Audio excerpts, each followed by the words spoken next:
There. There is the YouTube link.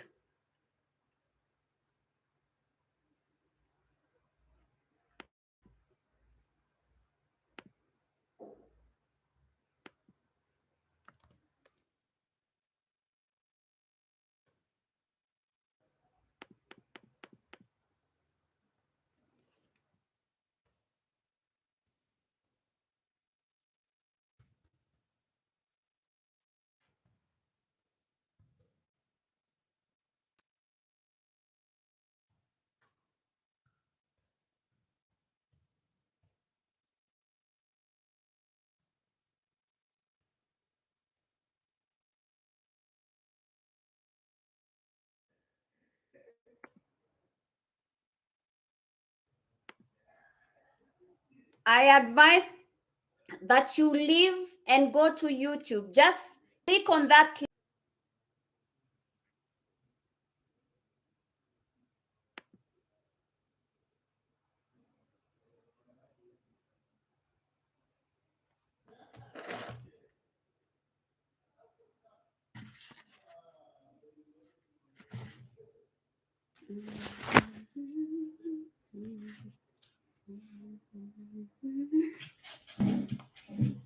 Everything you do is amazing.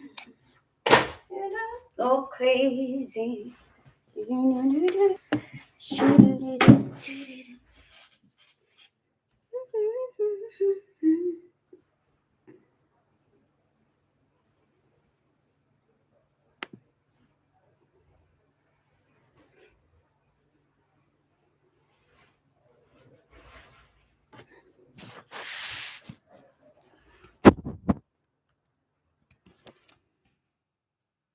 Leave and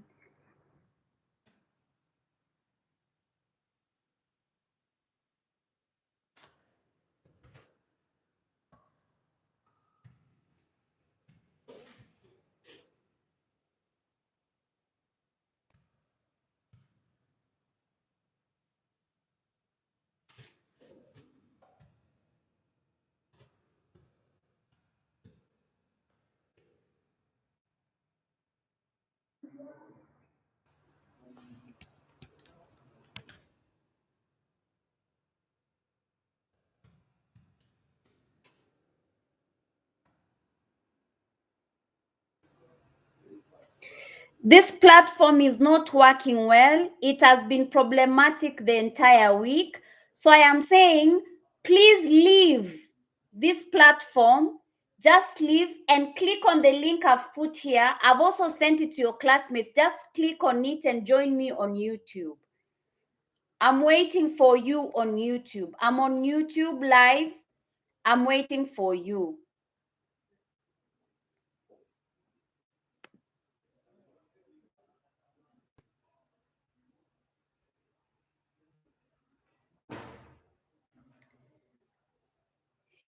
You create the channel code. You create the channel code. Why is it saying that? Okay.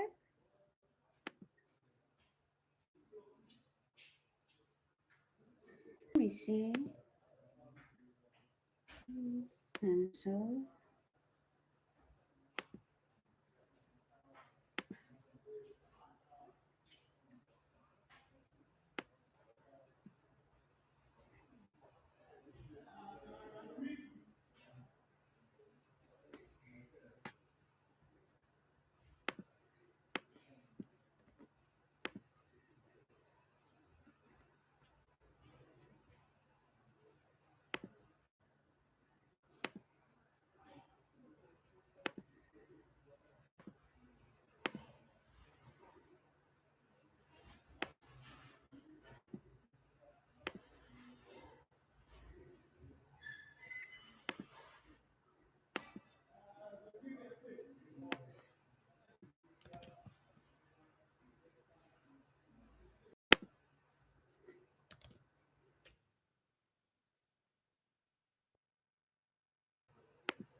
There is the link. There is it. There it is, sorry. Mkuri, there is the link.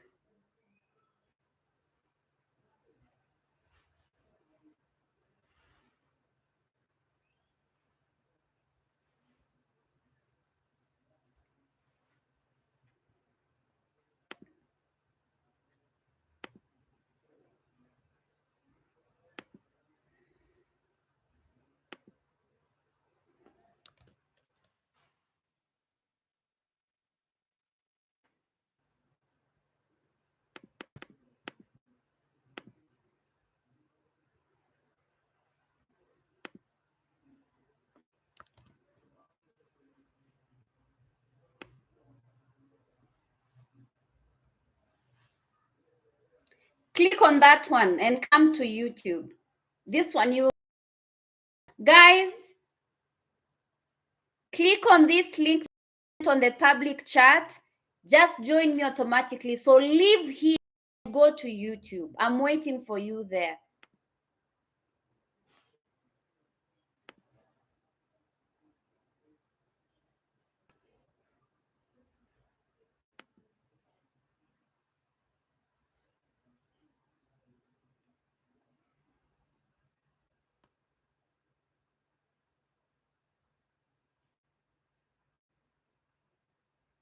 This platform has not been working the entire week, so I'm saying leave.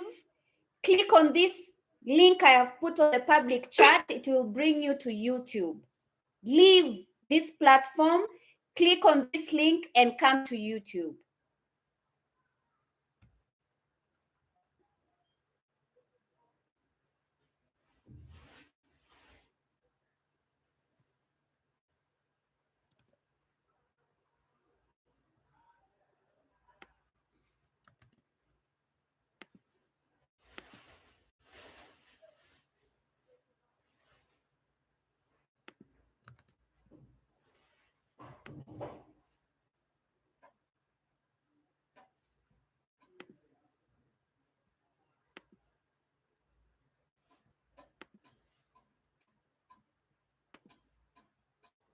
End session. Yeah. Yeah.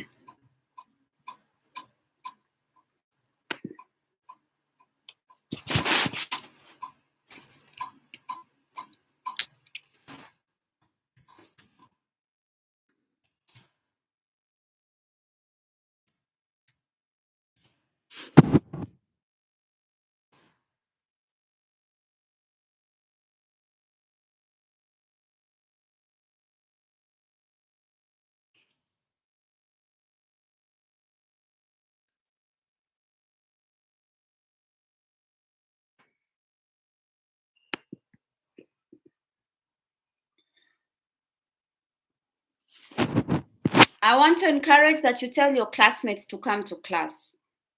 Please tell your classmates that we are currently on YouTube Live. Tell them to leave that other platform to come here because this is easy. And I hope you're getting me. If you're not getting me, please let me know.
Hi, Stella. Stella, you've been very loyal this semester. You are the first student in my class. The first time we studied, I think we were using Google. So I want to continue from where we left off. It's 1:30. So what we're going to do is continue looking at writing skills. But today I want to summarize with note taking, and then we look at writing skills. Today the idea is to look at writing skills, to study writing skills. So the first thing I want us to talk about is note taking.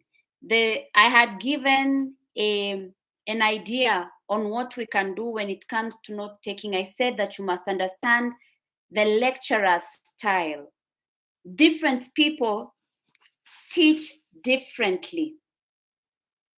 Some lecturers come to class and they give like a full lecture, like a typical university setting, where you don't come to class with notes, you come and give a lecture. A lecture is a form of public speaking. So the onus is on you to keep making notes as this lecturer is speaking. Some lecturers are going to give you handouts, and they'll have two expectations. They might demand that you make a presentation of that handout in class, or they might tell you to go read on your own and make your own notes. Some lecturers come to class and they give you notes as they are teaching.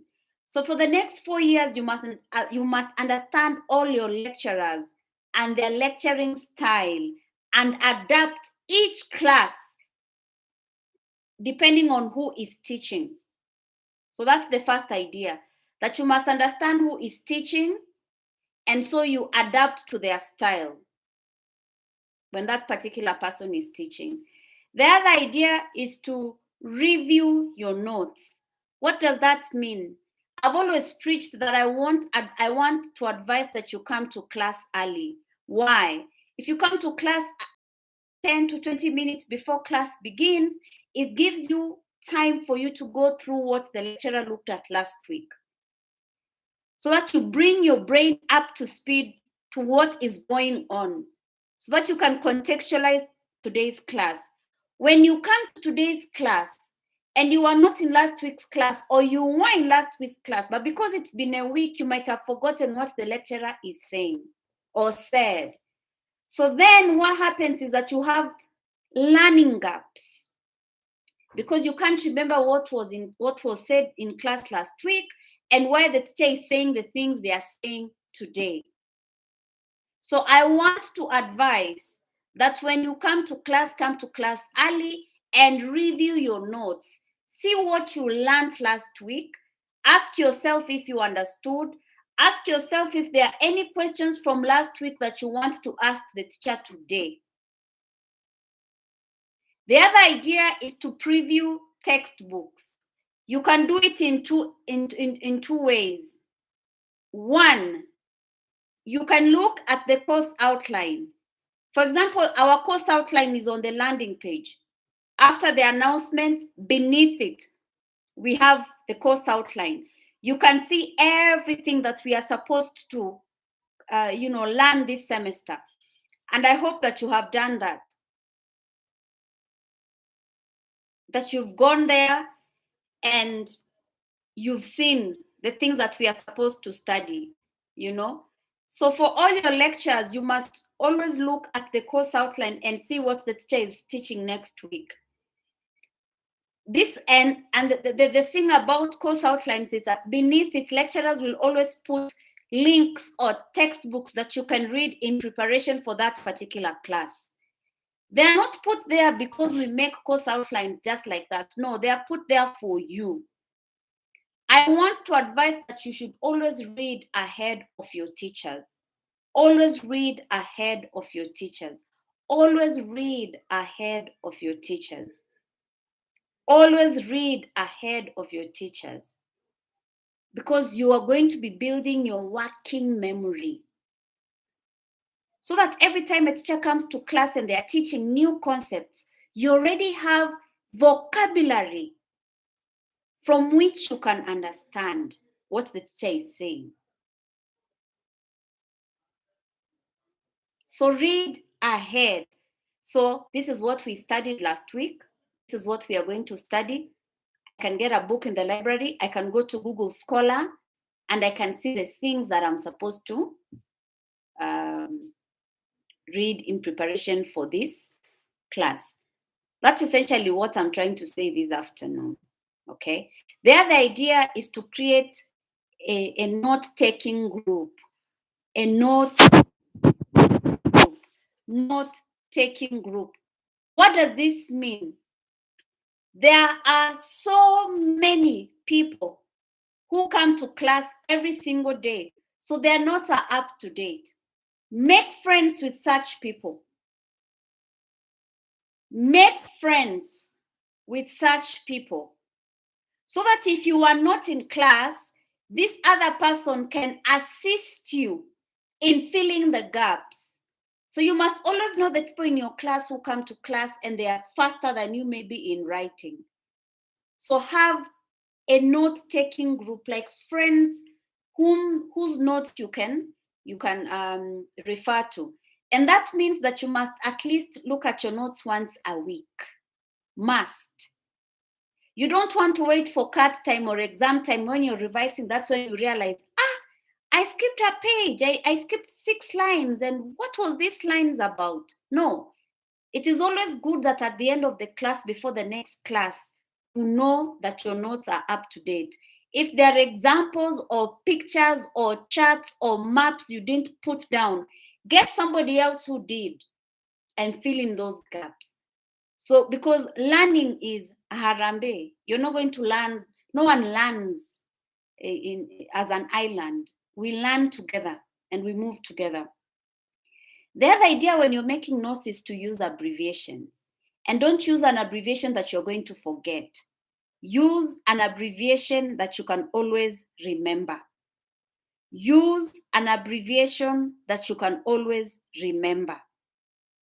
But you see, if you're writing notes and you're always writing all the words in full, it's going to be problematic because the lecturer can move very fast and leave you behind because you're always writing full, unless you're a really fast writer.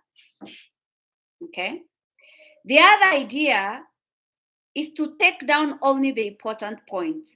Personally, when I'm teaching, I tell you so many stories, so many examples, so many illustrations.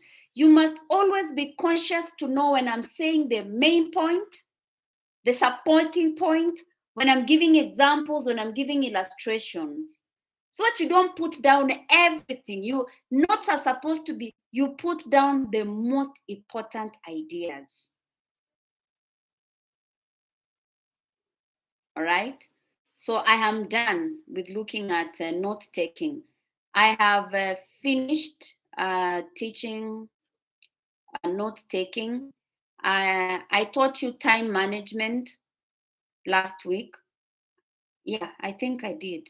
I taught you time management, didn't I? Stella, did I teach time management to this class? I don't want to assume that I did and then people will complain that I did not. But I think I did.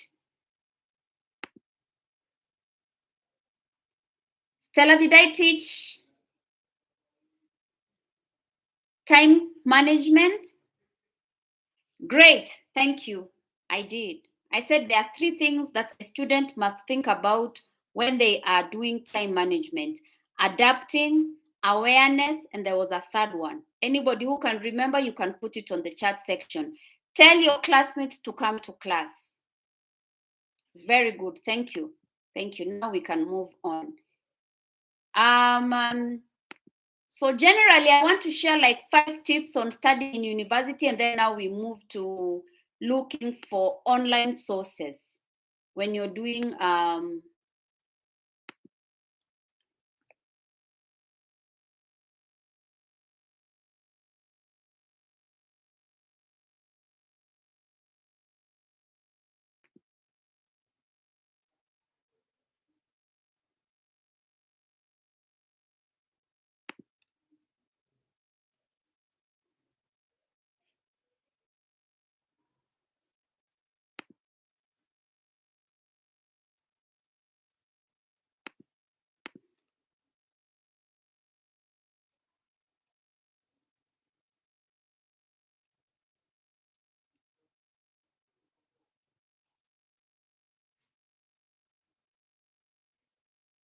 Now, so when it comes to studying in university, so I just want us to look at a couple of things when it comes to studying university. And the idea is that to start with the end in mind. These 4, 5, 6 years you're going to spend in university run very fast. If you're going to see any level of success at the end of college, then you must start and keep the end in mind. The end is graduation. So you must keep that at the back of your mind. And it is not important that you're just graduating. You're graduating excellently. You can come back to TUC to do your degree, because once you finish your diploma, you're going to come and join second year, second semester. And then within a year and a half or 2 years, you're done with the degree. But I want to encourage that you look for scholarships out of the country, especially for engineering students. There are so many, especially right now in the world, when people are fearing to go to China to study. But China has some of the best engineering colleges in the world. So does Japan. So after you finish your diploma, there is no university abroad that is going to want to work with you if you've not shown any level of excellence in your work now. So when I'm telling you to start with the end in mind, your end is graduation. And you're graduating here not with a pass, no. You're graduating at the top of your class. So that when you're writing to a university outside of this country, you want to join their degree program, nobody wants to associate with people who are not excellent. So start with the end in mind. Meaning week by week, day by day, semester by semester, a student has to figure out what works for you. What works for you? Because nobody is going to supervise you. No one takes care of you in varsity. Varsity is a preparation for real life. Your mama is not here, your papa is not here. So you work, it's your own life. Now the reins of your life has been transferred to you. So what does that mean? You establish good routines. You must have a routine. You must have a schedule that you stick to. And get connected to good resources. And I'm saying that because I want you to start well by doing the basics well. What does that mean? Do your cuts early, do your cuts on time, and do them well. When you wait to do the cut a day before it's collected, you don't give it your best. And so lecturer after lecturer looks at your work and they think, what kind of student is this? And you must understand that your lecturers are actually the link between you and your job. When we began this semester, a friend of mine asked me for 6 people to work for him. He was paying them 1,000 bob for 4 weeks daily. You're given 1,000 shillings, you work for 6 days for a month. No, 6 weeks. So lecturers are always being asked to give their best students. One of the best things to do is to give your best. So start well. You have the end in mind. Do the basics well. So you do your cuts well. And that means that you show up for your classes. It is very obvious, but students never come to class. Attending class is critically important. So show up. Show up every day, even if it's hard. Even if you're high, show up to class, come to class, And that means that you prepare for class. That's why I was talking about previewing your notes and reviewing, looking at what you did last week. If there are any gaps you feel, reading ahead of the class, right? Don't be afraid to use resources. Resources are your classmates. Your classmates have friends and family. Themselves, they have libraries. Your classmates are the greatest resource you have. Your lecturers are a resource. We are paid to be a resource to you. So seek help. If you're feeling unwell, we have a hospital. We have a counseling section. So seek help for your overall well-being. When you're feeling unwell, you have a flu or a headache, you take, you can take Cipladol or whatever. Don't be afraid of seeking help for anything that is stressing you. If you're in CU, you have a CU patron.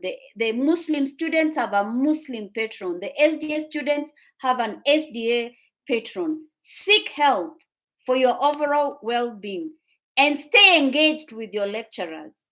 What does this mean? Make friends with your lecturers because they have an idea of what success is, meaning that you must have your own personal and professional goals. So you must have a mentor. Mentorship is to first stay engaged with the lecturers who are teaching you. Keep in touch with them throughout the 4 years. Don't create distances between you and your lecturers. Keep in touch. They will be able to correct you where they see you're making a mistake. Another thing is to take advantage to university is the best time for you to explore. If you're into music, take your DJing very seriously. Take your art very seriously. Take that shop of yours you've opened on Instagram very seriously. We are now going into a situation where it is going to be a gig economy. It's not ideal, but we are now going into gig economies. And the small passions, the small passions, the art you're doing, the music you're doing, the football you're playing will pay big time. So don't come to university and you stop doing the drama and the sports and all those co-curricular activities. I'm trying to encourage you to participate in all extracurricular activities and give it your all. You never know where that passion will take you. Those small things, give it your all, and they pay off in the long run. Also, you start thinking about, when I was telling you that you have to work with the end in mind, I want you to make informed career plans. Start thinking about the end. Work on your exit strategy. That means you start researching on the thing that you're reading about. You cannot be studying something and you don't understand what it means to be that thing in this country. What other certifications? If you're doing computer technology, all those students who are studying computer studies, there are several other small courses you can do for computers, in addition to the diploma that you're going to get from the university. So that when you leave varsity, you are very skilled. You have a diploma in computer technology or computer networking or information technology, but the same again, you can do web design. And web design is something that you can study on the side, that you can make apps. So app design, C++ is something that you can do on the side. That you can do graphic design. That is something that you can teach yourself on the side. You can learn Git on the side. You can learn French on the side. Any added thing that is going to build you, you must think about it. You must also understand that we don't know how the world is going. That means that you're going to do a lot of self-study, and it will demand that you're not lazy, you don't procrastinate, and you take charge of your learning. All right. Let us now move to something else. Also, that means that you're going to plan how to study. We now have about 3 weeks before we begin exams. I think we are beginning exams on the 10th of December. And Com Skills will be the first exam you do this semester. I hope that you have a schedule, a timetable on how you're going to study, on how you're doing your cards. Take advantage of this weekend and finish all your cards and do them well, you know. So now I want us to move to something else.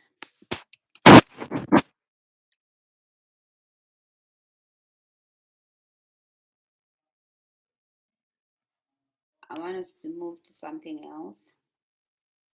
I want to move to library skills now.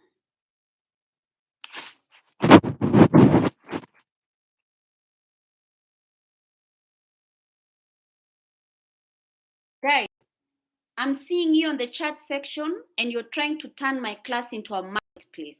No, you can't do that. Behave yourselves. I respect you. I want you to carry yourself with a certain level of dignity. We are in class. We are not playing here. I'm teaching. So I don't want to see games and jokes on the chat section. I want us to treat this as a serious classroom. This is a class. May I remind you? So I want to see questions. I want to see questions, serious questions. I want you to engage me. That's what I'm paid to do. So I want to see serious questions. Serious questions. So now I'm looking at library skills. I want to teach library briefly and then we look at something else. So if you have any questions, you can ask me. After this class, this class is not going to be available. No one is going to access it after we are done. I'm going to archive it.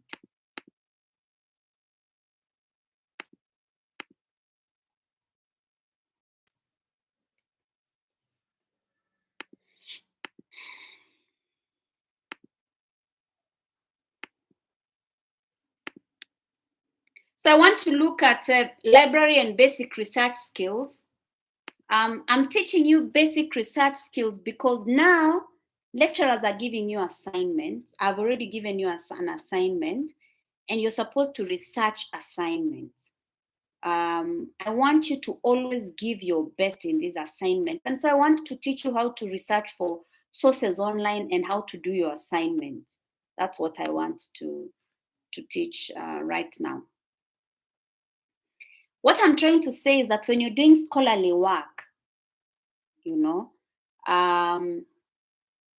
it demands that you read and incorporate information from outside sources in your own presentations, in your own assignments, in your own cards. And the first place that you need to understand is that the World Wide Web, WWW, is a very important source of information for your academic work. Libraries also are a source of academic work because libraries contain a lot of documents that do not necessarily appear online. So these are traditional libraries, right? So you must understand that as a university student, you can get information online or you can get information in a library.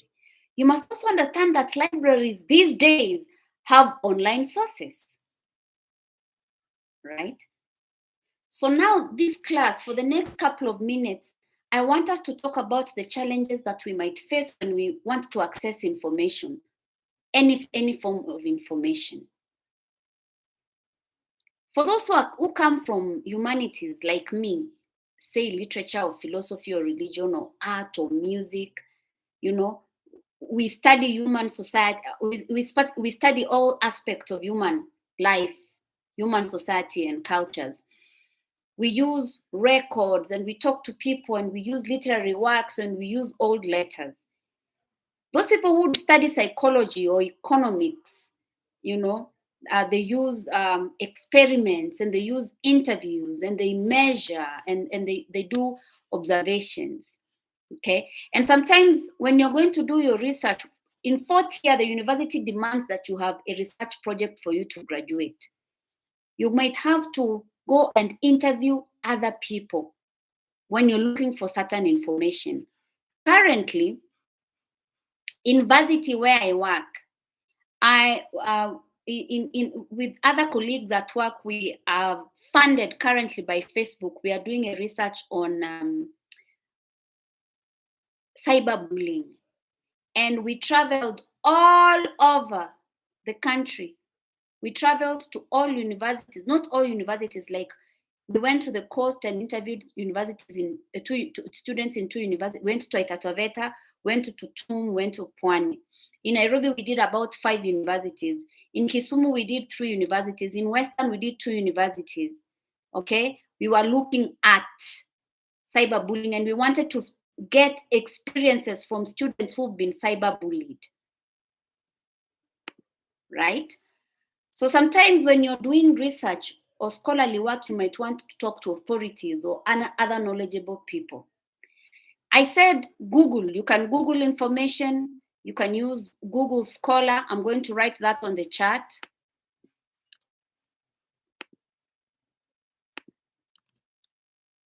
Use Google. These people who are sending me their what is it called? Your admission numbers. There's nothing I can do with them. Please chill. Let's study peacefully.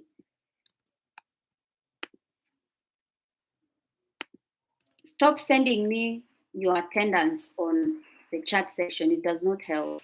There's nothing I'm going to do with them. Just listen.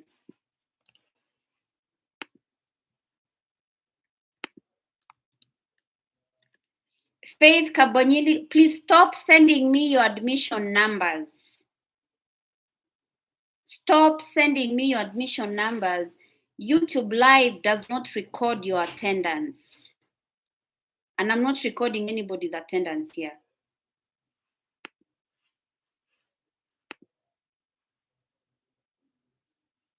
So I'm saying you can use Google.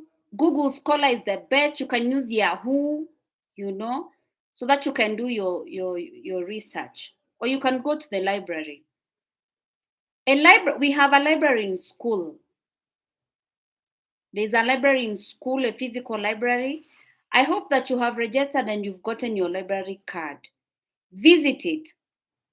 In addition to the physical books that we have in the Technical University of Kenya Library, you can access millions of online books. The university pays about 10 million shillings each year for you to access online books and online journals from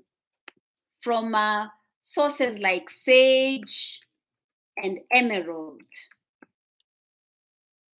These people who are sending the admission numbers, I'm trying to teach on the chat section, you're distracting us. I'm not registering anybody's attendance. I'm not interested in that. Yeah, just and learn if you want to. Okay, so I want you to understand that we have different types of libraries. In community, and the beauty with that national library, there's a library at community. It's very near your hostels. I am a member there. When I got my card, it was free. I think now it's 100 bob. It's a very nice idea to be a member of that library. It's been updated. The World Bank funds it. So there are national libraries all over, and that's a national library. Each county is ideally supposed to have a library where old materials, old and new, libraries collect and preserve materials published in our country. And they also purchase materials elsewhere for its people. So there are national libraries, there are public libraries. All right. There are special libraries. The American Embassy has a library. I'm a member, and it's normally open to certain students.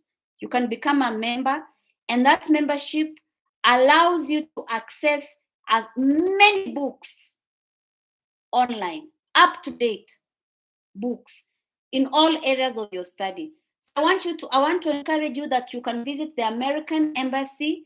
They have a library there. You can become a member and you can access only, so long as you have internet and you're registered, you have a password, they have given you the link. You can search for any book online and you can get the latest version. There are people who have private libraries. That's why I was saying that the biggest sources are your friends. You never know whose children they are, whose child they are. You don't know what their access is. Right? And what kind of information are we looking for? We are looking for print information. You could be looking for print information. Maybe you're looking for an atlas or a dictionary or an encyclopedia. Maybe you're looking for a periodical, like a magazine or a journal or a newspaper that is, published regularly, maybe quarterly or monthly or something like that. Maybe you're looking for textbooks. So libraries can have either print or non-print information. Some libraries have films and slides and internet materials. So when you're looking for material in the library, what you look at is the catalog. The catalog contains the name of the author, the title of the text, the year it was published, the publisher, and all those things. So when you go to the library, you must always know what you're looking for. And the most important thing is to know the author and the title of the book. If it has a subtitle, you must also know which year was it published, where was it, which city, who is the publisher, and which city, in which city was it published, right? Now, you must understand that some lecturers are going to ask you to interview certain people when you're looking for information for an assignment. You're going to have discussion groups. In some instances, a lecturer can send you to observe something. A lecturer can send you to go and survey how people are using a certain road. So you can do interviews, you can hold dialogues, you can observe, you can survey. Those are common methods of obtaining information about people for your class assignments. So when you're a chemist or a physicist or a biologist, you're always doing experiments and you're always observing. It can be humans or non-human subjects. But when we are doing all these things for our research, we must think about ethics. You don't want to harm people when you're doing your own research.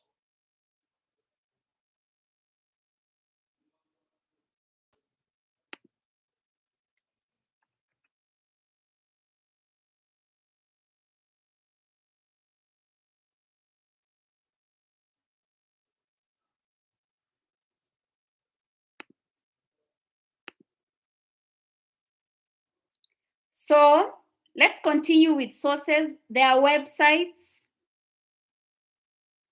And you must understand that there are so many websites full of conmen. Those sites lack credibility. And sometimes they vanish without warning. So you can get information from that particular site this week. Next week, when you go back, it's not even there. That's why I was talking about things like Sage. I was talking about things like Emerald. That's why I was talking about things like ResearchGate. All those are sources online that are respected. You're not going to wake up one morning and they are not there. Now, it is very important when you're looking for sources online to find out if they are credible.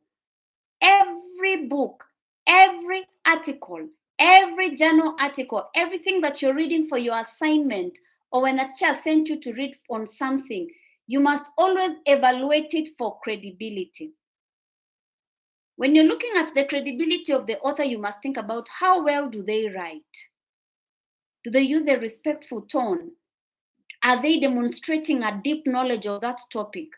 Are they giving you supportive evidence? Are they recognizing other books that are talking about the same subjects that they're talking about? What are their credentials? When you're looking at an author's credentials, are they professionally trained? Have they gone to school for these things they are writing about? Do they have any honors?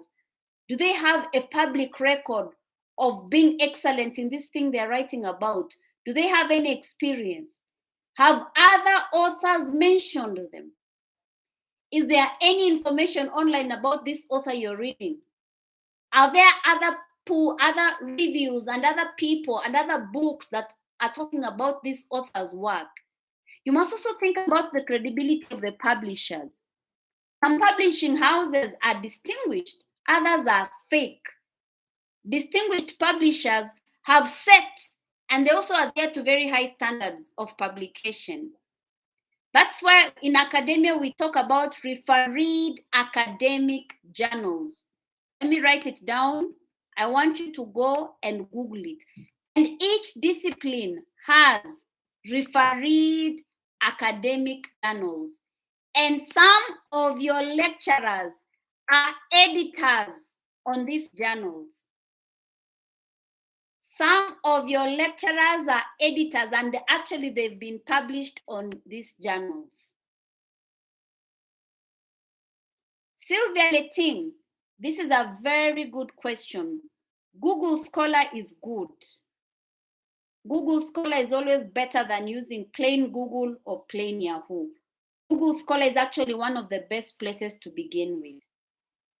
And as refereed academic journals, I want you, when you're studying this semester, to go Google about refereed journals.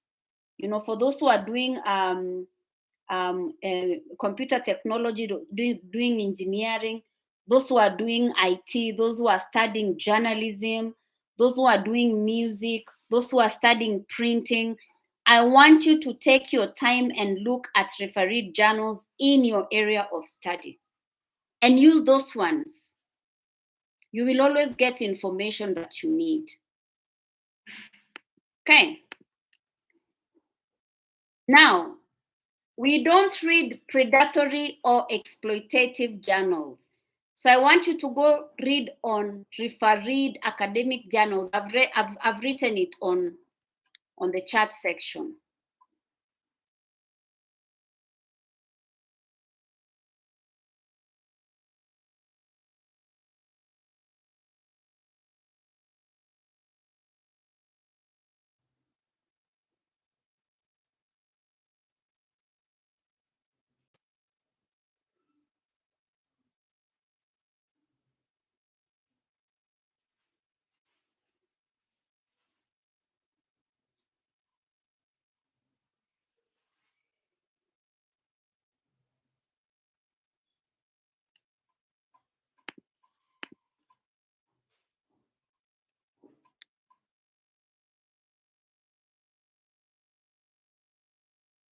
Now that we know where we can get this online information, I want us to think of writing that you're going to do in university for the next 3 years or 4 or 5. We do functional writing. Next week, we are going to learn how to do memos and minutes and emails and letters and CVs and notes and lists. Some of these things you studied them in high school. What I'm going to insist on is that every person I'm teaching this semester must have a CV. Because the government now wants to force all universities to get into a system where we study for 8 months and then we have 4 months of holiday. And these 4 months, because I said varsity, you must work with the end in mind. These 4 years, what you do is that you get something to do with your time. You get something to do with your time. That is why when we come to the end of university, or when people are looking for work and a potential employer looks at your CV, this other person has gaps and this other person, the CV is full, because every holiday, even if it's a week, a month, they have something they have done. They have volunteered somewhere. We are going to look at CV writing next week. Every university student must have a CV, but a CV must always be updated. And a CV must be updated by the things that we are doing day to day. So we do functional writing, we do creative writing. Some of you are already writers. This is expressive imaginative writing, like those of you who do poetry, which I do. I write poetry, I write plays, I write short stories, I write novels. It's something I do on the side. It's one of my most favorite things in the world to do. I love to write. There's also academic writing. This is writing for scholarly purposes. For example, when you're writing a research report, a thesis, a term paper, you know. So our main focus in this unit is going to be 2 things: academic writing and functional writing. So if you're going to get any marks at the end of this semester, then you will do a certain level of academic writing. And the thing about academic writing, it has rules. And you must be fair. You must be accurate. You cannot be subjective. You cannot be biased when you're writing a class assignment. And the thing about a class assignment, it has a presentation format. There's a specific way a lecturer expects you to write something. What are some of the academic work that you're going to be writing in this university. Some of you are going to work on term papers. A lecturer can give you like a month or 2 months within which you're supposed to write something, and then you're supposed to give it to the lecturer. I said that before you graduate from TUC, you're going to write a thesis, a dissertation, or a project report. Without it, you will not graduate. Some of you are studying, and each week you're supposed to give a report of some of the experiments you're doing in the lab. Some of you here before you graduate, and I want to encourage you, once you get a lecturer here whom you can work with, I want you to start writing papers with them. I want you to attend seminars, and when you see that there is a computer technology or you're an engineering student, you're a CT student, you're an IT student, on the notice board you see that there is an engineering conference coming, pay that 2,000 bob and attend it, especially for those who are interested in coming into academia. So you might do a research papers, you might write an article for a magazine in school. The engineering magazine in Kenya, the editor, I think, is the dean, the Department of Engineering. Sometimes people will tell you to write an abstract or a summary. It can be a commentary. Someone can tell you to write a commentary, like a view, a personal view on some political or cultural or historical or literary context. You can be told to review something. You can be told to write a critique. A critique is a structured response to something. You want to think, you want to invoke people to critical thinking. Or you're looking at something, a strength and weakness of the buildings in Kenya, for example, that's a critique. You can do a literature review. Or it can be essays.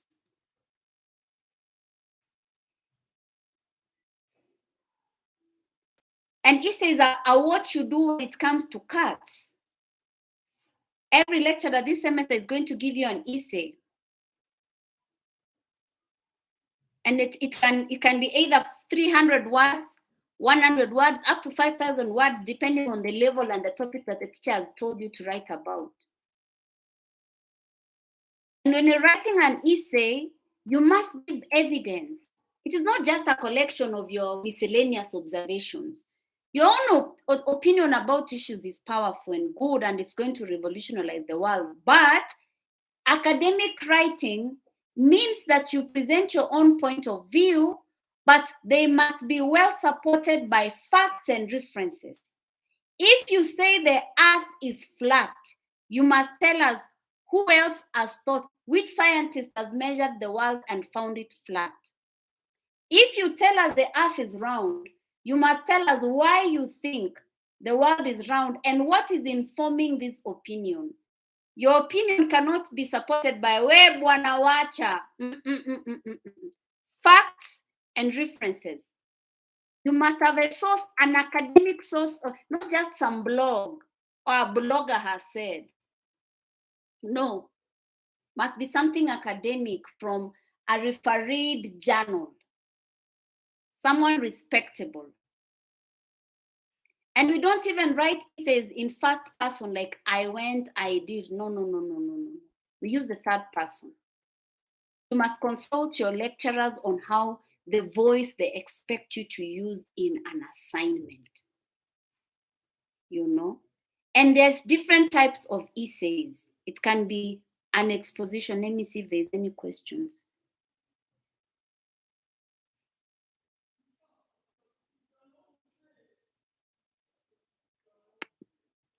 There's so many questions here. Let me answer them before they go.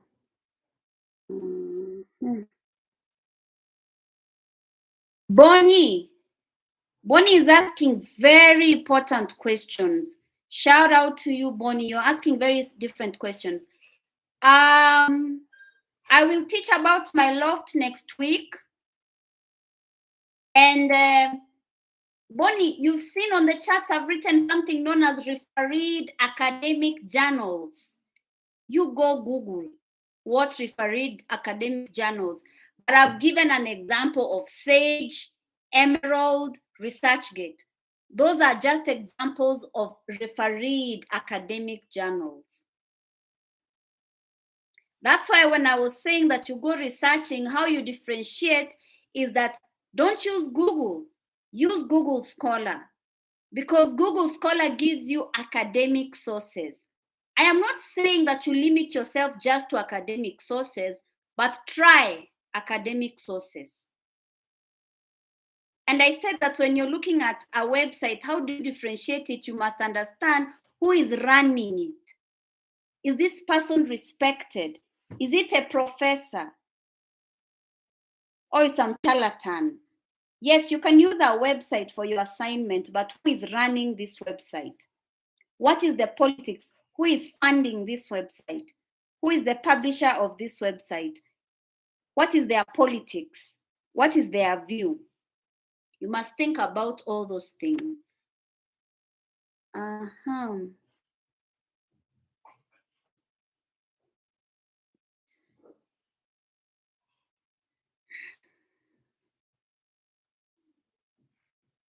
No, you don't have to prove to people that you know something on the CV.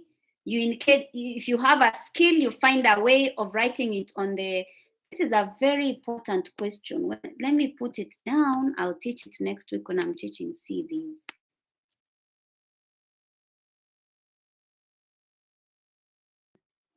John Zabi.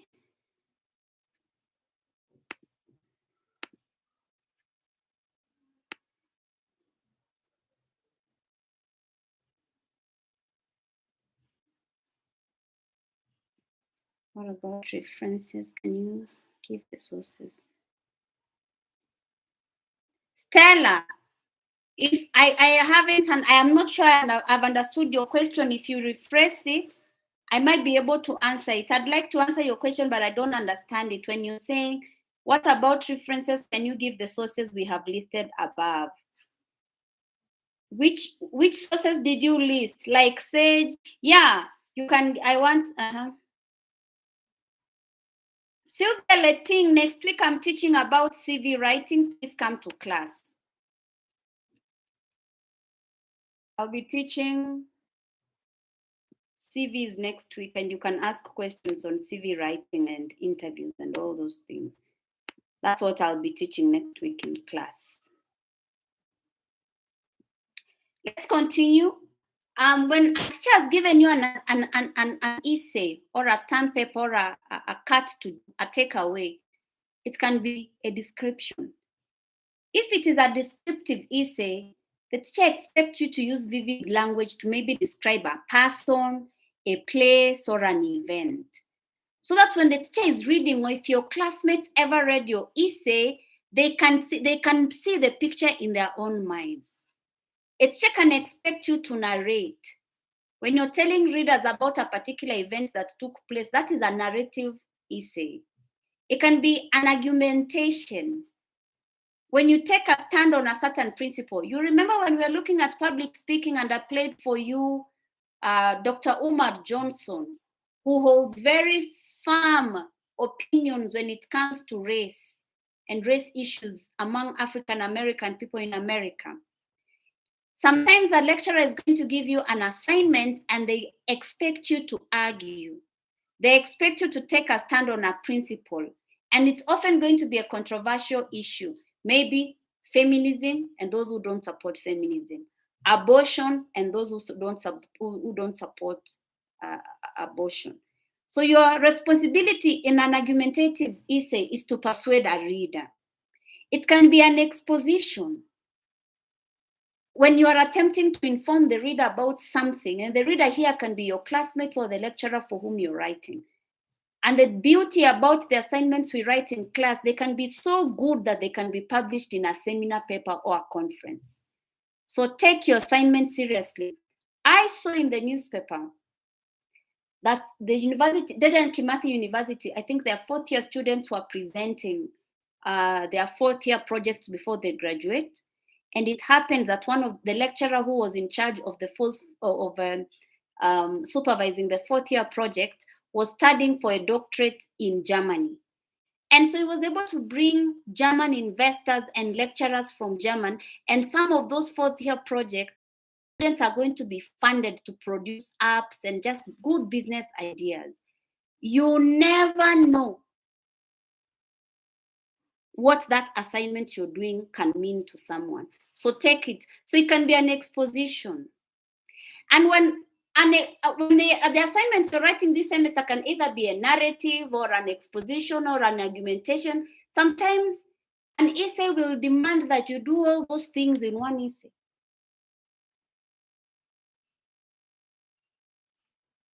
Sometimes one essay can use all those categories, or it can be two. So let me ask you a question. If you want to write well as a student, what do you do? I want to suggest that your assignments are a process. Writing is a process.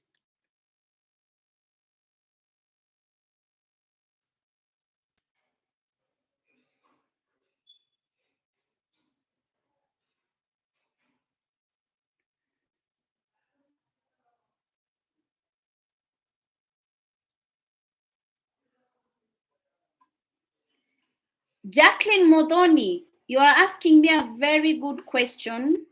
I appreciate it. What we do on CVs are not references. We use referees. I've written it on the chat. Referees, not references.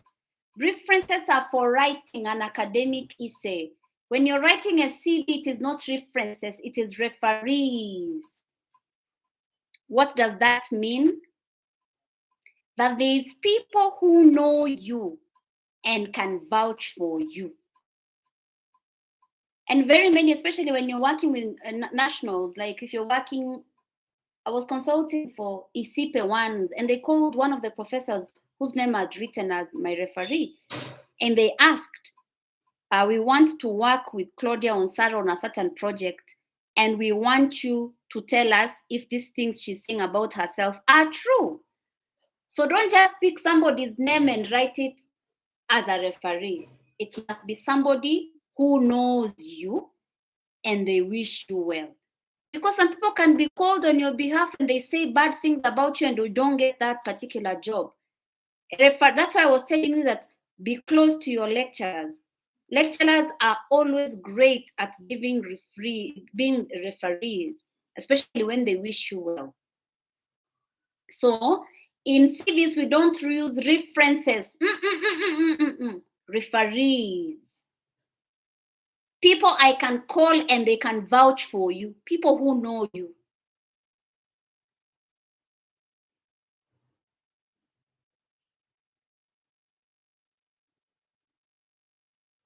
Paul Momo, you are asking a very good question. Can we do the CV questions next week?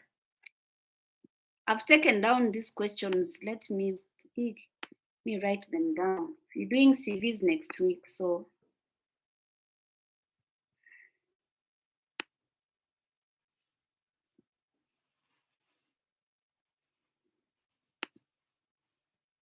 No, a relative as a referee, no.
Now, I have written on the chat section the question I gave you for your cat. And I want us to imagine that is the assignment we are doing. That is the academic writing we are doing. And I want us to use it as an example in the next 10 minutes, and then we finish class. Yes, you can use your high school teacher or principal as your referee, but as you grow up in your career, by the time you get to fourth year, you shall have done so much. In fact, in your CV, like currently on my CV, I don't write where I went to high school. I don't write where I went to primary school. I don't even write my first degree. I just write my master's and my current doctorate class. So as you get older, you leave behind high school and you now enter professionalism. Yes, that's the cut. That's the question I gave you for the cut. That's what I want us to use right now to study. No, don't use your relatives as referees. What if they don't like you? And what if the potential employer finds out that this person is your relative? Yes, referees are supposed to be people in authority. They are also an authority in a certain, and they are respected, so that their opinion on you matters and is important.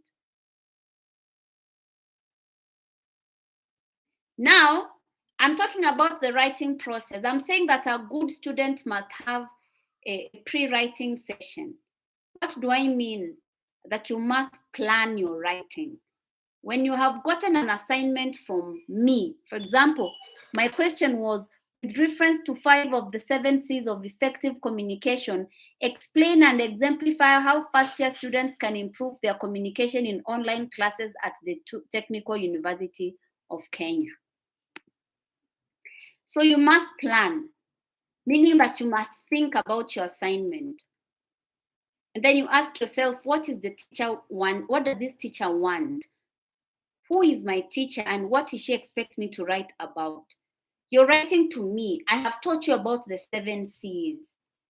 So you have to think, you have to plan, what are the special requirements of my writing task? One of the things I said in my assignment is that I expected you to write only 300 words. After you've planned, you shape. So you have an outline of your ideas. What does that mean? You put your ideas on paper. So you've written down the points, and so then you have a first draft. And then you revise it. When you're doing, you've done your first draft, you must revise it. You're making improvements. You're counting the words. Are they 300? Are they more? Are they less? You can move things. You can add things. You can replace material. And then you edit. Editing is important because you're looking at those sentences word by word so that your sentence, your essay, your assignment is effective. The sentences have variety and it is clear. Also, it is important that you show me like a proper documentation of resources. If you read a certain book to support a definition you gave me in an assignment, after that assignment, I should see references. And then you tell me the list of books that you read to inform your assignment.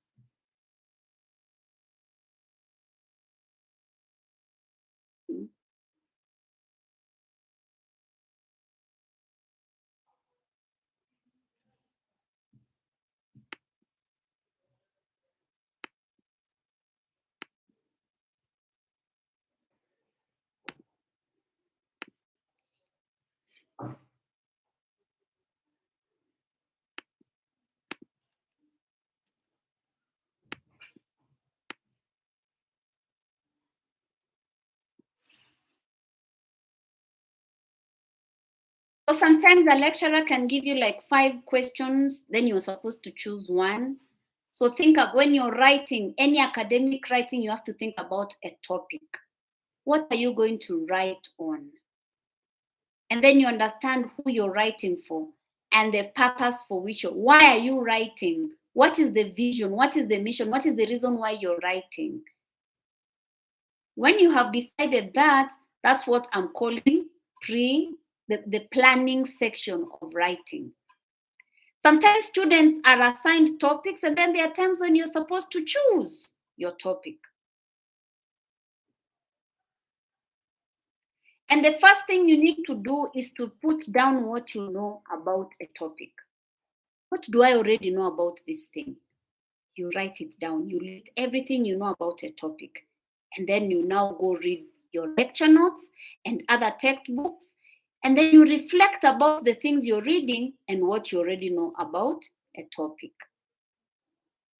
So that means that sometimes you are going to practice free writing. You sit down to do an assignment and you record whatever comes to mind non-stop for about 10 minutes. Because you know what you're writing about.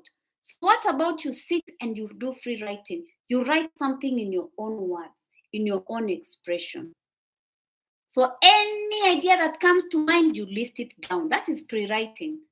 You must do that. You must brainstorm. Whether it's a group assignment or a personal one, there must be brainstorming. You list.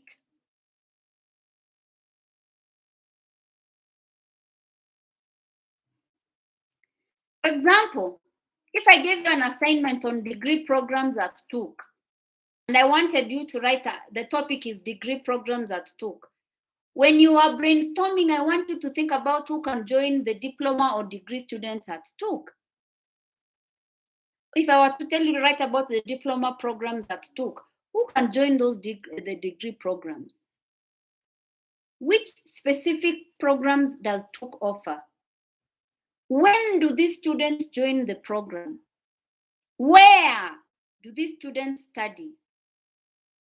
Why is that particular program at TUK highly regarded in the job market? How did these programs begin?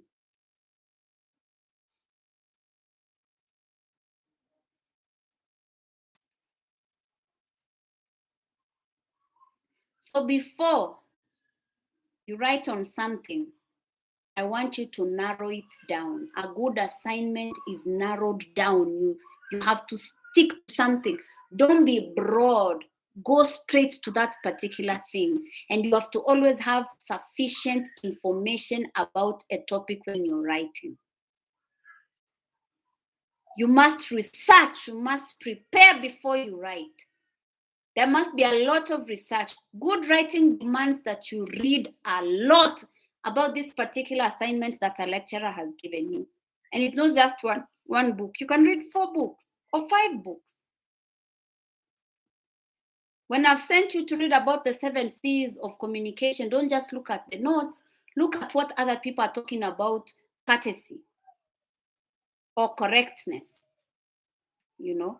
What do you know? So have sufficient information about every assignment that a lecturer gives you.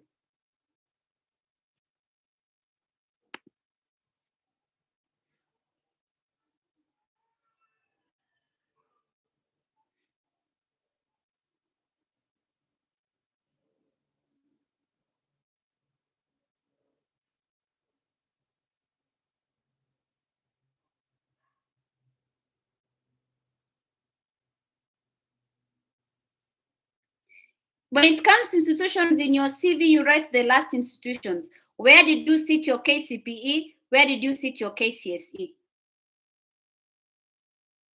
Where are you going to, where are you currently studying? So forget about the 15 schools you attended. People go, that's normal in this country, actually in the whole world. People move from school to school. Just where did you sit your CPE? Where did you sit your KCSE?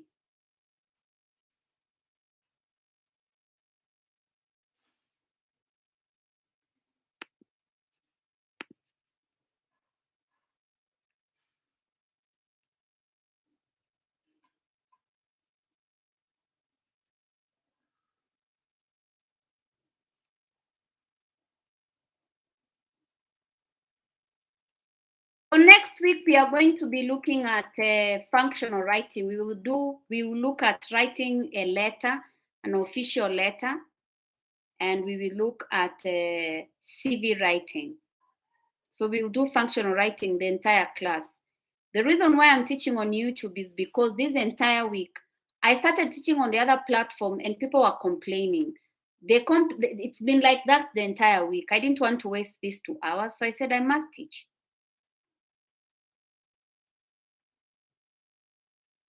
That's why I brought you here. I brought you here because I didn't want us to waste time on the other platform, but we were assured yesterday in a meeting that they are going to repair that particular platform and we are going to use it. And then when it becomes fine, we will go back there.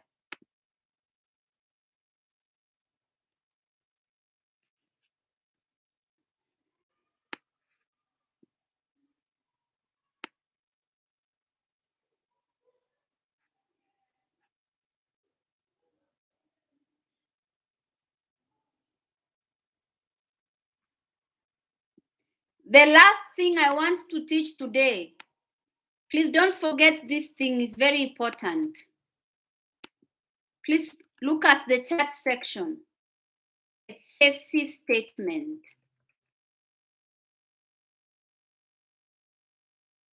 Thesis statement. A thesis statement. A thesis statement. A thesis statement. Are you seeing this thing on the chat?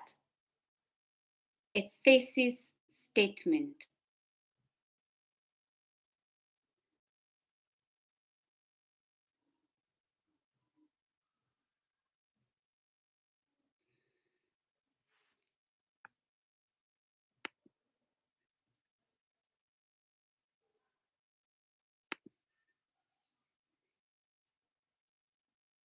There's a gentleman who was asking if I can use YouTube to teach. No. The university does not allow me to teach on YouTube. It's just that I can't waste. I thought that if we lost these 2 hours, we would not be able to make up for them. So I'm teaching here. We discussed this thing last year with the administration. Like today, so I've brought you here to YouTube. You just need to click. You have internet, you click on it, you come to class, but only 70 of you are here. There's supposed to be 200. So there's 130 people who have not come to class today. So that the administration felt that you cannot supervise adults. So because of that, they will only attend class through the official channel. For me, when we first started teaching here, especially the first years who came in January, I was teaching them on YouTube Live. I did Introduction to Communication on YouTube Live. I did it here. But now the university realized that the students were not attending class, so they said no. Either Google. The problem with the Google platform is that it can only take 100 students. Okay? So yeah.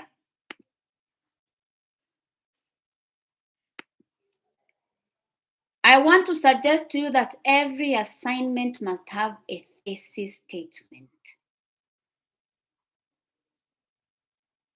What does this mean? That when I read the first sentence of your assignment, I know exactly what you're talking about. I know the position you have taken. If the topic was abortion, in the first paragraph, I can tell whether you are pro or against or confused about it. If we were talking about whether the earth is flat or round, in the first sentence, I can tell where you're going. So every good assignment must have a thesis statement. The thesis statement is the main idea or the central idea of an essay. It clarifies the subject matter. It also tells me the direction the writer intends to take. It can be the first word in the first sentence of the first paragraph. It can be the last sentence of the first paragraph. It can be in the middle.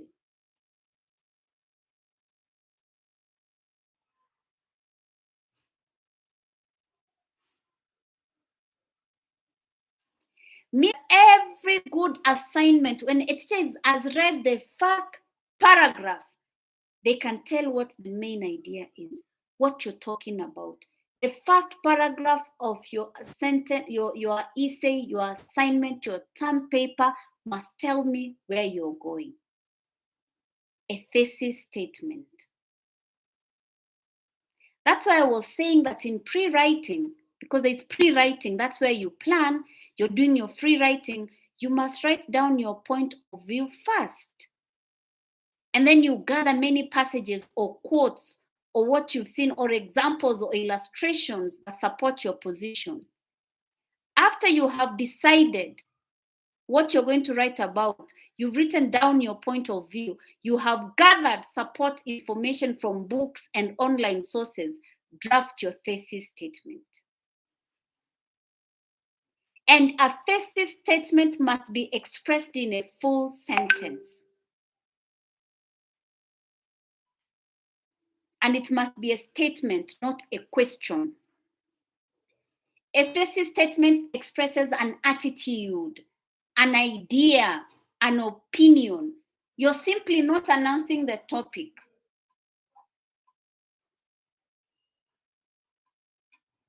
For example, let me give you 3 examples.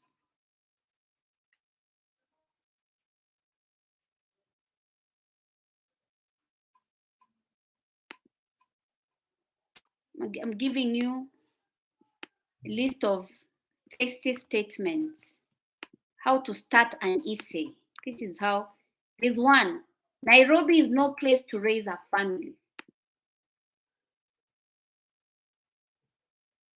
Nairobi is no place to raise a family.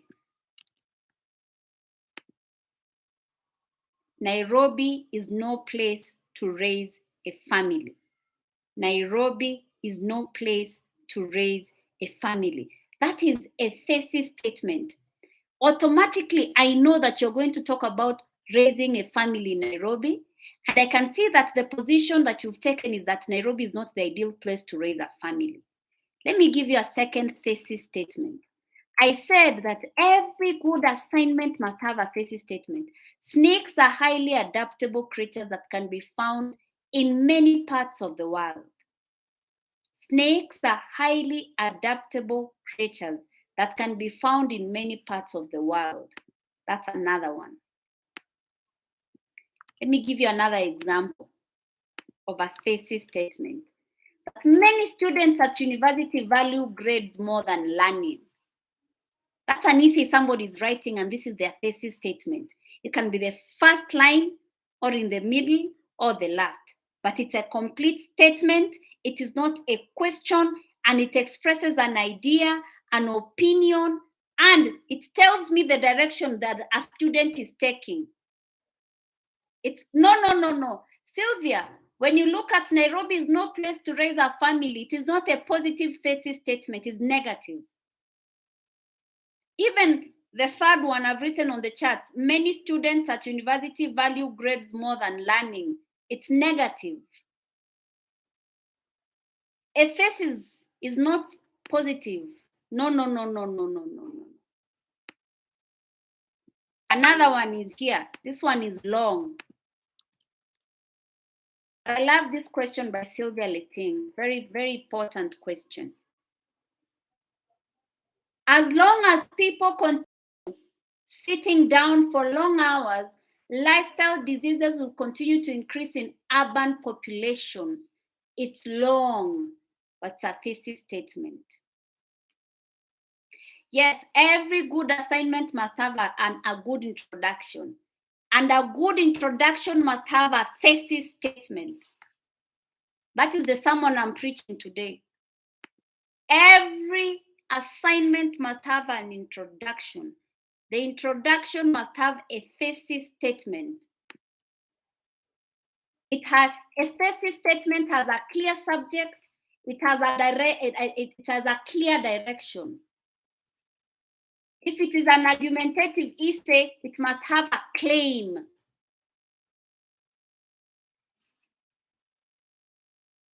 A thesis statement must express an opinion, an attitude, or an idea. You're not simply introducing the subject or the topic. No.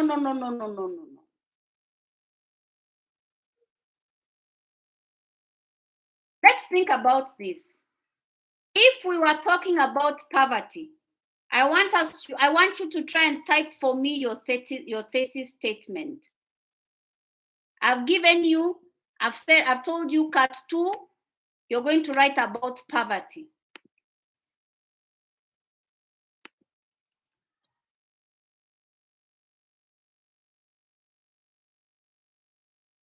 Poverty. Guys, can you try writing a thesis statement on poverty? Anybody can try, please do. I want you to try to practice writing a thesis statement. I want you to imagine I've given you a second cut and I've told you to write an essay on poverty. Remember, when I'm giving you a topic, you have your own opinion. I have given you examples of thesis statement. So now in your thesis statement, I want you to be clear. I want you to show me the direction you're going to take with that topic. I want you to express an opinion, an attitude, or idea. Anybody, somebody? Aha, John Zabi, great. There are many ways to distance yourself from poverty. Wow, this is lovely. What do you think John is going to talk about in this particular essay? If you are reading,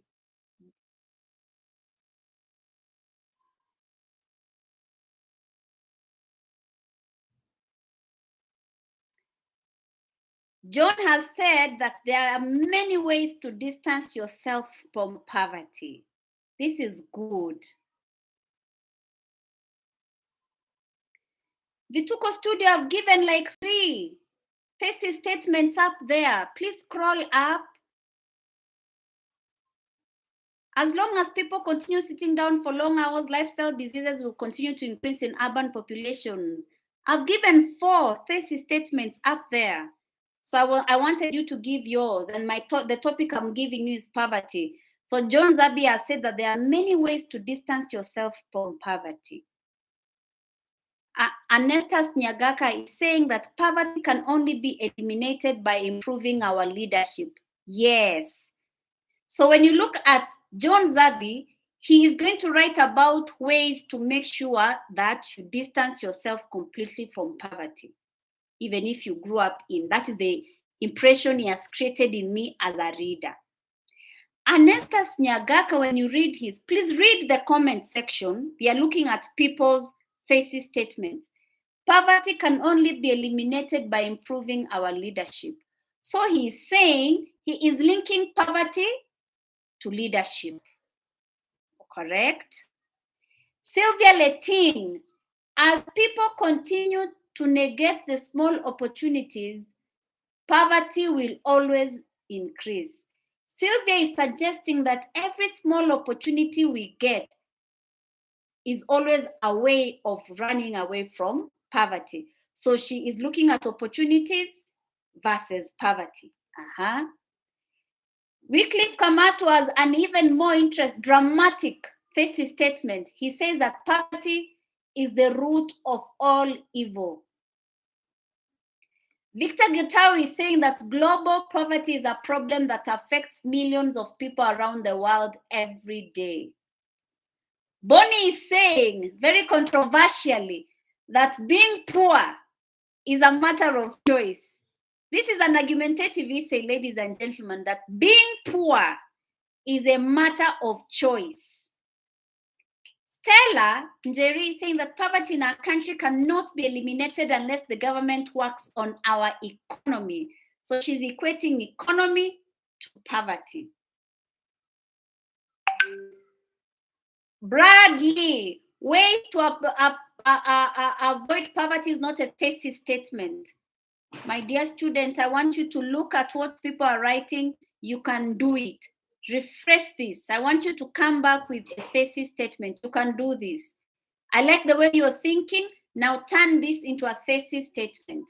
I said that a thesis statement is normally in the first paragraph of your assignment.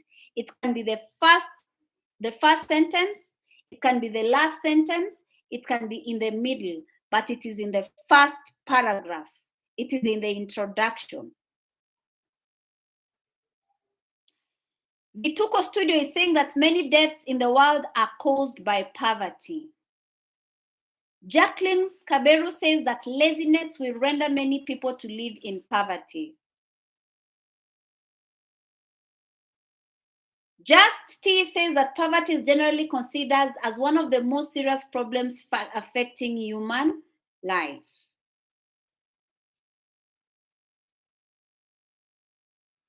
Okay.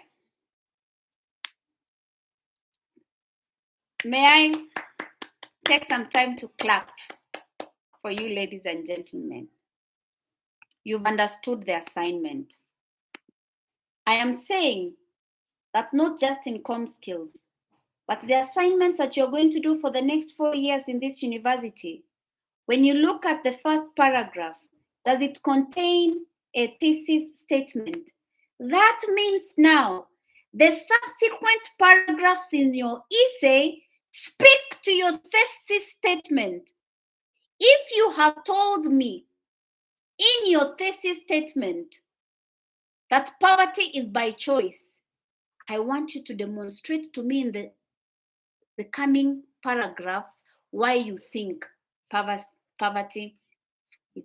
When you're telling me that many deaths in the world are caused by poverty, in the first paragraph, in the introduction, I am looking forward to reading your essay, and I want to see the subsequent paragraphs in your essay speaking to your thesis statement, which you wrote in the introduction, that laziness will render many to live in poverty.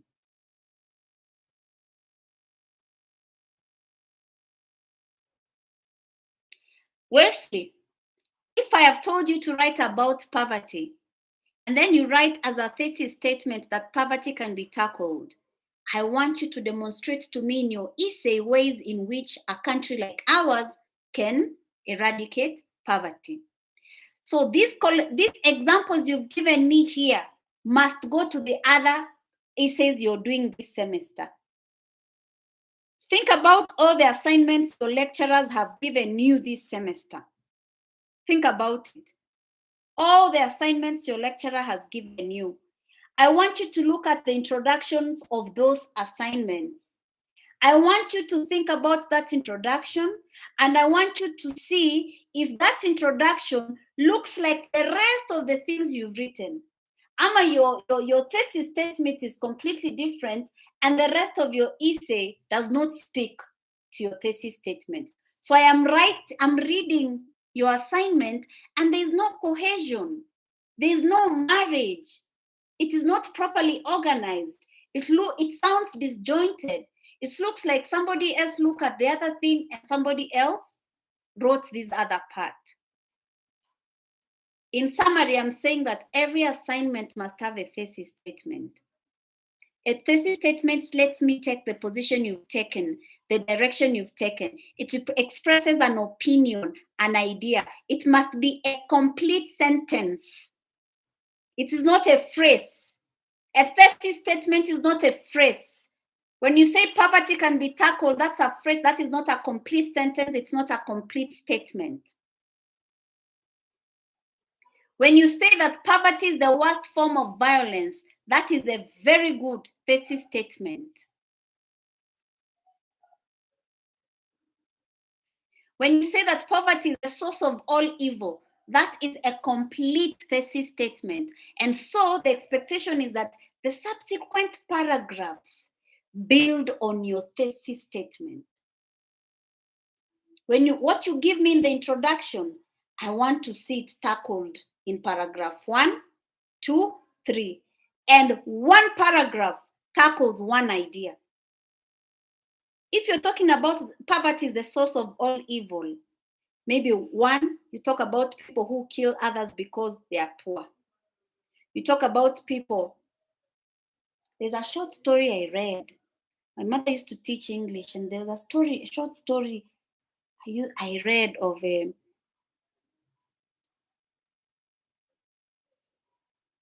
family. They could not raise 10 shillings, I think, and their child died. 10 shillings. 10 shillings. And the child died. So when you're writing an essay, every sentence, one paragraph, one full idea. Another paragraph, one full idea. You cannot write 2 ideas in 1 paragraph in an essay. Makosa kabisa. 1 paragraph, 1 idea. Examples. You move to another paragraph, it expresses a new idea with a supporting claim, with examples and illustrations and data and charts and things like that. You go to the next paragraph until you reach the conclusion. Yes, a thesis statement is an idea or an opinion. And then now your essay builds on that. And when you're thinking about it, apply it in all the other assignments that you're doing. I want to finish class. It's exactly 2 minutes to 3. Any questions?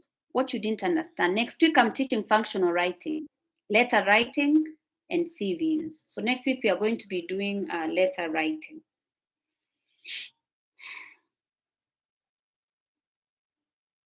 I'm going to put up all the other notes today. I'll put up public speaking notes today.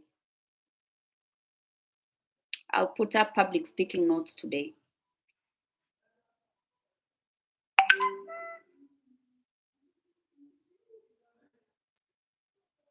Any questions?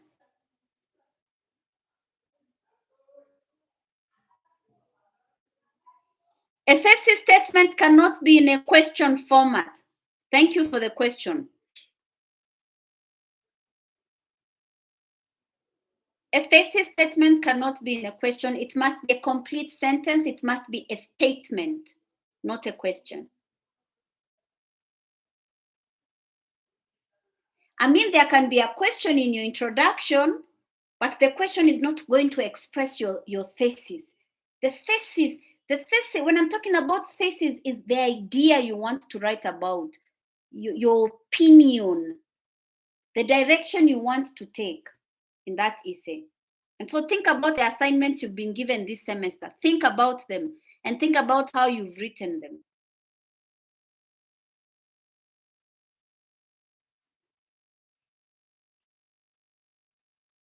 So I think that next week, I hope the system shall have stable down. We will continue class on the online platform, the big blue button that we've always used. I'd love that God blesses you this weekend. I want you to take care of yourselves, and let's see each other on Wednesday at 3 p.m.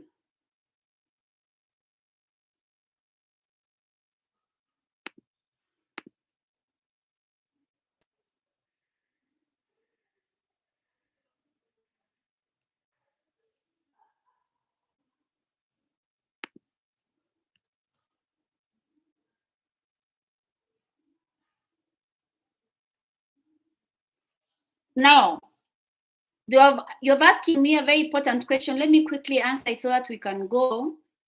So now the introduction must attract a reader's interest and attention. And the introduction tells us the topic, what you're going to talk about, the thesis. And then it prepares the mind of the reader for the important points in the essay. The introduction must give us a background to why you're talking about these things. I'm saying that first impressions are important. Your introduction must pull your lecturer in. It must establish your credibility. It must contextualize your essay. And then it must have a thesis statement. It must pull us, indicate the topic, focus the interest, show us the direction you're taking, establish your credibility. Are we getting each other? That is the introduction.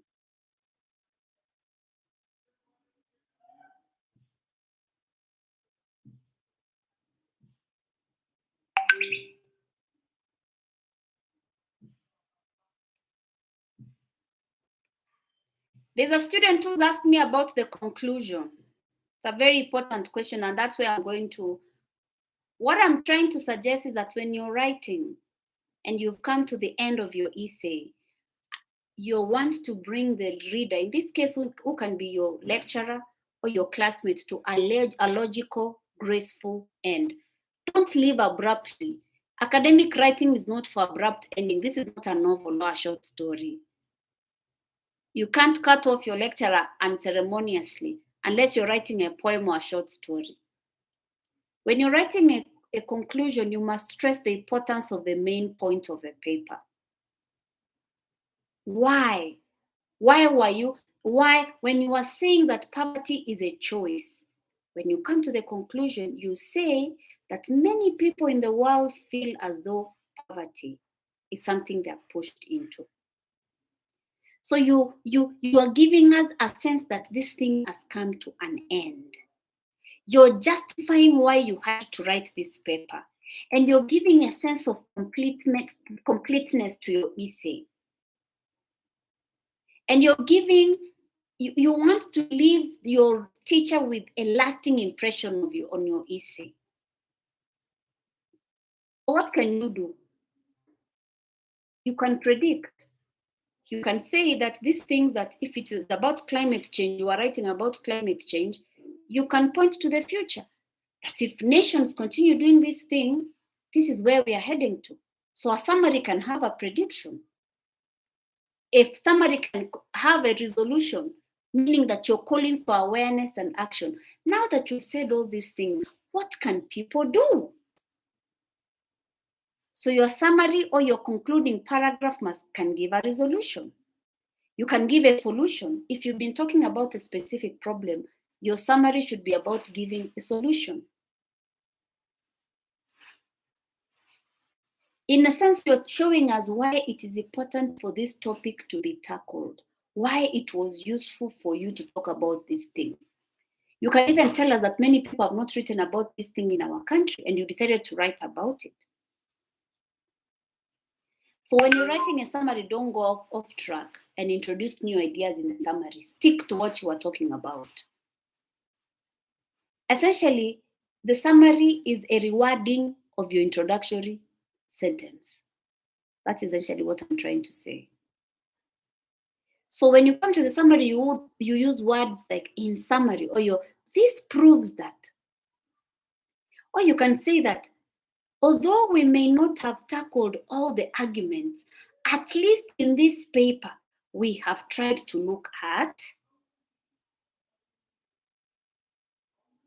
And you can sound preachy, but be objective.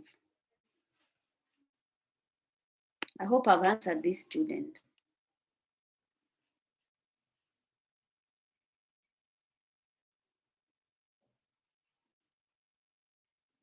A conclusion must be a paragraph. A thesis statement must be in the introductory of an essay. Must be in the introduction. First paragraph of any essay is where you put your thesis statement. But it can be the first sentence in that paragraph, in the middle, or the last sentence. But first paragraph, the introductory paragraph, must contain the thesis statement. I'm answering questions. Yes. Sylvia Letting, the conclusion, you can give your last stand on that topic. Yes, a conclusion paragraph must be on its own. And you must tell us, you can say, in conclusion, or in summary. So you are making the reader know, your teacher in this case, that you have come to the end of your argumentation or the end of your essay.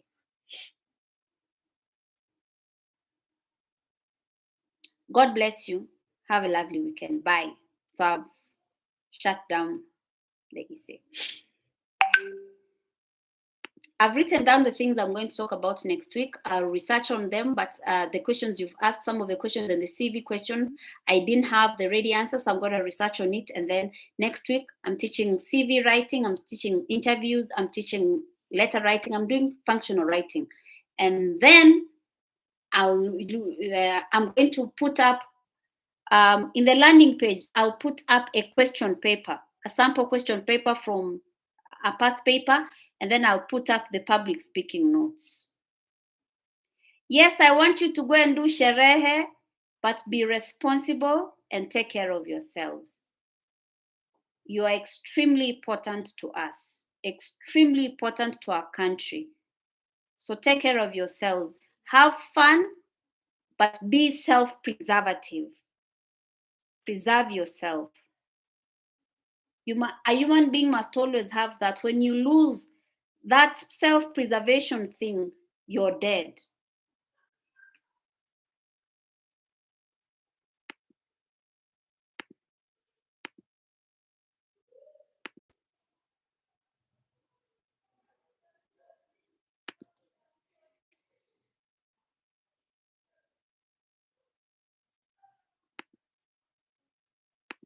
Thank you so much, John Shege and the rest, for wishing me a lovely weekend.